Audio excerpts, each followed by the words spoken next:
Salut toi, tu vas bien? Veux-tu savoir ce qui vient de sortir de mon four? Une belle framboise, un serveur auto-hébergé avec un site internet en HTTPS, le petit cadenas vert. J'ai trouvé quelques petites solutions à mes questions que j'ai posées avec mes autres moi-même dans l'épisode 11. Aujourd'hui, j'ai trouvé une solution. Laquelle? Veux-tu savoir laquelle? Oh oui, tu veux savoir laquelle? Eh ben c'est simple. Des liens affiliés. Ah bah oui, j'allais pas faire tout l'épisode comme ça quand même. Hein? Donc, bienvenue à tous. Qu'est-ce que j'ai fait? Eh bien, en réfléchissant, une autre alternative à PayPal ou Patreon ou Tipeee ou voilà, je me suis dit, bah, j'achète régulièrement chez Banggood, j'en suis content. Je parle de certains produits que j'ai achetés chez eux quand je fais les épisodes sur l'Arduino. Et je me suis dit, bah, pourquoi pas? Ça n'engage personne. Euh, je reçois une commission sous... En fait, on va repartir depuis le début, parce que là, je commence déjà à m'en mêler. Je reçois une commission... Le lien est valable 15 jours. Enfin, il est valable tout le temps, mais je reçois une commission si c'est dans les 15 jours. Sinon, non. Le prix ne change pas pour vous. Enfin, simplement, que vous achetiez directement ou passiez par mon lien, le prix est le même. La seule différence, c'est que moi, je reçois un petit pourcentage. Alors, soit en bon de réduction, enfin, un système de bons de réduction qui me permettrait peut-être d'acheter d'autres choses, ou directement de l'argent qui sera reversé par PayPal. Mais dans mon cas, je pense plutôt, si ça marche, le mettre et pouvoir commander d'autres pièces intéressantes et puis tester d'autres fournitures de chez eux. Alors c'est vrai qu'au début je voulais pas en parler, je voulais enfin des pièces que je commandais chez Banggood, etc. Mais parce que faut se le dire quoi. La plupart des matériaux et des composants électroniques viennent soit de Chine, soit du Japon, soit de Taïwan. En tout cas, ça reste sur le continent asiatique. Et malgré ça, bah, ça a toujours mauvaise image. Alors oui, il y a des trucs super cheap, etc. Mais en tout cas, moi, chez Banggood, je n'ai pas eu de mauvaise surprise en termes de qualité, je parle. Après, bon, bah, comme quand je disais, quand j'ai commandé et puis que j'ai pas fait attention que j'avais pas de breakboard avec ou ce genre de choses, mais c'est une erreur d'inattention de ma part. Donc pourquoi pas recommander. C'est pas pour ça que je vais me mettre. Déjà, je suis pas payé par eux directement. C'est pas un sponsor. Hein. C'est vraiment une affiliation. Toute personne qui a un compte chez eux peut demander à faire des liens d'affiliation. Après, bien, évidemment, en fonction de votre niveau, ils appellent ça les niveaux VIP. En fonction, en fait, tout simplement, plus vous achetez, plus vous avez un niveau élevé. Jusque-là, normal. Et en fonction de cela, eh bien, les, les, les liens d'affiliation, etc., vous rémunèrent un petit peu plus ou eh bien vous pouvez avoir les frais par avion offerts. Voilà. Le, le système de clientèle, de comment on pourrait appeler ça, de service rendu à la clientèle augmente en fonction de notre niveau. Ce qui est logique. Un bon client reste un bon client dans tout corps de métier lié à la vente, quoi. On essaye de le chouchouter. Et voilà, tout simplement. Donc si je parle d'un produit, etc., je suis pas payé pour le faire, je suis payé que s'il y a des achats. Et encore, il faut que ça soit dans les 15 jours du lien. Donc sur mon site que je vais bientôt partager au grand public, je pense que les liens seront même plus bons d'ailleurs, ou peut-être que j'en remettrai d'autres, mais voilà. C'est que des choses que j'ai testées, hein. Je vais pas faire comme certaines personnes. Oh oui, c'est super, ça c'est bien, alors que je me fixe que sur, je sais pas, pour les composants, sur le datasheet, et puis comment dire, enfin juste comme ça, comme n'importe qui pourra le faire sans avoir testé, etc. Donc, brièvement, je vais quand même dire ce qu'il y a dessus avant de passer à autre chose. J'ai mon Arduino que j'ai acheté chez eux, enfin la copie. Voilà. Il y a le premier kit de composants que j'avais acheté, les résistances avec les boutons, les deux potentiomètres, etc. Il y a un autre kit, c'est celui que j'ai acheté après, via Eligoo, mais en fin de compte, je me suis aperçu que c'était exactement le même kit.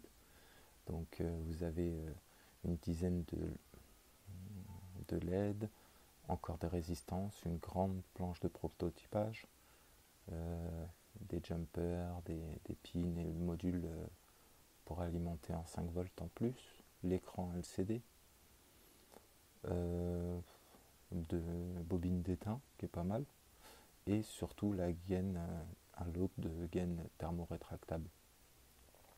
Je vous en avais parlé brièvement lors d'un autre épisode, et d'ailleurs je m'en suis commandé encore. Pour le coup, franchement, ça sert à tout. Ce que j'ai mis sur le site, c'est vraiment, ça fait partie des choses indispensables, quoi. Ça peut servir à toute bidouille, voilà. Et ça vaut que dalle, quoi. Je regarde les. Alors j'ouvre le lien en question. Ok, c'est pas celui-là.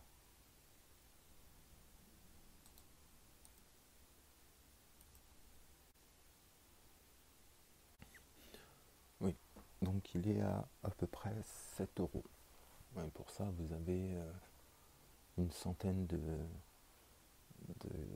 gaines de différents types, de tailles, etc.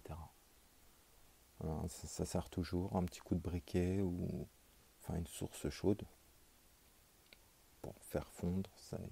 Il y a une espèce de colle à l'intérieur qui va devenir liquide et puis durcir et après ça tient, quoi. Donc voilà. J'ai quand même laissé la partie avec le don PayPal. Peut-être que je l'enlèverai, je sais pas. Mais voilà. Sur le site, j'ai mis aussi les podcasts à suivre. Donc c'est des podcasts que j'écoute. Et en cliquant dessus, je m'aperçois que je vais préciser parce que j'ai juste mis le nom des podcasts sans description, sans rien, avec juste le flux. Donc je vais peut-être mettre une petite description. Enfin, je vais mettre une petite description en plus. Et voilà. Et au début d'épisode, je vous ai donc parlé du Raspberry Pi en parlant de framboise. Aujourd'hui, il y a un peu de vent, mais il y a un joli soleil. Et donc, en recommandant les petites graines thermorétractables, j'ai aussi pris des graines. Alors, de la framboise, de la fraise, j'ai repris des graines de fraise et oui, des graines géantes, de fraises géantes, une variété japonaise, pour tester, et de l'estragon. Donc voilà, bon, je ne vais pas vous faire, je vous ferai pas d'épisode dessus, je pense pas. Mais bon, hein, peut-être que mon autre moi voudra le faire, mais je sais pas. Ou peut-être quand ça aura poussé, je mettrai peut-être des photos sur le site ou ce, quelque chose du style, mais j'en ferai pas un épisode consacré là-dessus. Déjà parce que pas le niveau, hein, clairement pas. Euh, et pour tout ce qui concerne le jardinage, c'est c'est plus de l'expérience, c'est même plus que ça. C'est du on met ça là et puis on verra. Voilà. Par contre, je vais faire un épisode là peut-être juste après celui-ci où je vais vous parler un petit peu plus en détail de la partie hébergement, etc. que j'ai utilisé, enfin que j'utilise, et toutes les petites erreurs que j'ai faites, voilà, parce que je suis borné. Et j'aime me casser les dents, on va dire. Ça dépend de pourquoi, mais en l'occurrence, pour tout ce qui concerne le Raspberry Pi et le côté web, j'aime me casser les dents. Voilà, c'est, on a tous quelque part en nous un petit côté sadomaso, moi c'est ça. Alors, Morgane, de l'apéro des papas manchots, dans l'autre podcast, je suis co-animateur, m'a fait remarquer, mais pourquoi tu demandes pas, tu nous as pas demandé d'aide? T'as des gens, enfin vous réécouterez, c'est sur l'épisode 16, le dernier qui est sorti avec Cédric de G-Side. Il me dit, mais t'as du monde, quoi. Pourquoi t'as pas demandé?